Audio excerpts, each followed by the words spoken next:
The Jammu and Kashmir Reorganization Act 2019. The reorganization of the existing state of Jammu and Kashmir and matters connected to it or incidental to it.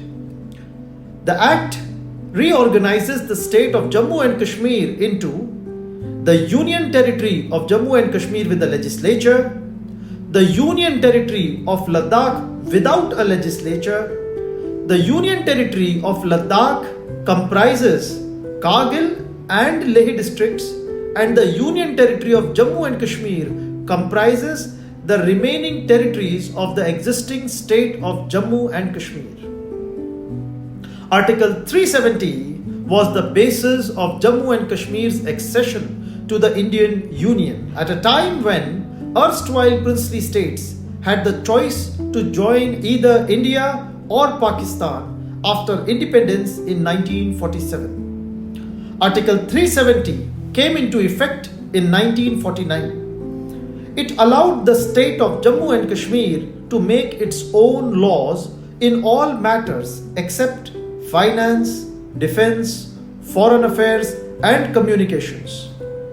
It established a separate constitution and flag and denied outsiders property rights in the region.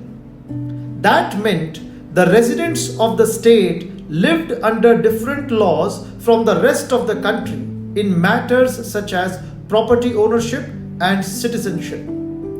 So far, the parliament had only residuary powers of legislation in Jammu and Kashmir. This included enacting laws to prevent terror and secessionist activities, for taxation on foreign and inland travel and communication. The objectives of this act was to end Jammu and Kashmir's special status in the Indian Union, and the government has extended all provisions of the constitution to the state while dividing the state into two union territories. Let's discuss some of the important provisions of this act. The Union Territories of Jammu and Kashmir and Ladakh will be administered by the President through an administrator appointed by him known as the Lieutenant Governor. This was mentioned in Section 2, Clause H. The bill provides for a legislative assembly for the Union Territory of Jammu and Kashmir. Of the 107 seats in the assembly, 24 will remain vacant since certain areas of Jammu and Kashmir are occupied by Pakistan. Further, seats will be reserved in the assembly for scheduled castes and scheduled tribes in proportion to their population in Union Territory of Jammu and Kashmir. Also, the Lieutenant Governor may nominate 2 women to the Legislative Assembly if women are not adequately represented. This is mentioned in Section 2, Clause G. The Assembly will have a term of 5 years, and the Lieutenant Governor must summon the Assembly at least once in 6 months. This clause is explained in Section 17. The Legislative Assembly may make laws for any part of Jammu and Kashmir related to: first, any matters specified in the state list of the Constitution except police and public order, and any matter in the concurrent list applicable to Union territories.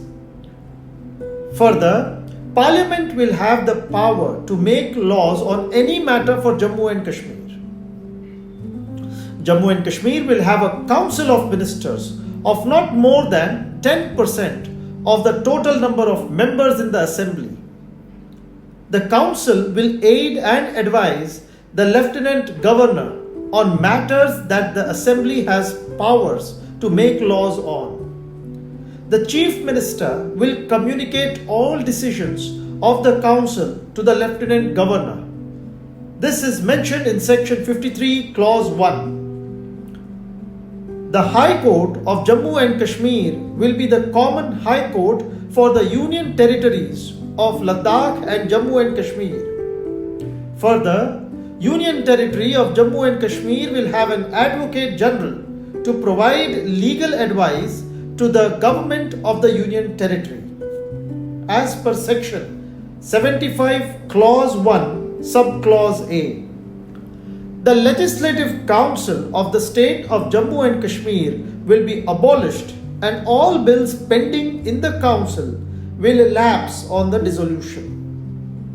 The central government will appoint advisory committees for various purposes, including distribution of assets and liabilities of corporations of the state of Jammu and Kashmir between the two union territories, issues related to the generation and supply of electricity and water, issues related to Jammu and Kashmir State Financial Corporation. These committees must submit their reports within 6 months for the appointment to the Lieutenant Governor of Jammu and Kashmir, who must act on these recommendations within 30 days. The schedule lists 106 central laws that will be made applicable to the Union Territories of Jammu and Kashmir and Ladakh on a date notified by the central government. These include the Aadhaar Act 2016, the Indian Penal Code 1860, and the Right to Education Act 2009. Further, it repeals 153 state laws of Jammu and Kashmir. Also, 166 state laws will remain in force and 7 laws will be applicable with amendments. These amendments include lifting of prohibition on the lease of land to persons who are not permanent residents of Jammu and Kashmir. Now, critics point out that the bill was hastily drafted and around 100 clauses in the bill are not sufficiently explained. Many constitutional experts are of the view that Article 3 of the Indian Constitution does not speak of downgrading a state to a union territory. Besides, they feel that the state legislature should have been in place for the views that the President seeks under Article 3 before the bill was introduced. Many pointed out that a drastic change relating to a state when that state is under President's rule is unprecedented and may lead to unforeseen consequences. The Jammu and Kashmir Reorganization Act 2019 split the state into 2 union territories, one of Jammu and Kashmir and other of Ladakh. Lieutenant governors for the 2 union territories replaced the Jammu and Kashmir governor. The Election Commission will conduct polls for the Union Territory of Jammu and Kashmir as per the allocation of seats specified in the Delimitation of Parliamentary Constituencies Order 1976. Land ownership and employment will be open to all citizens. After the abrogation of Article 370, all central laws and state laws of Jammu and Kashmir are applicable to the 2 union territories of Jammu and Kashmir and Ladakh.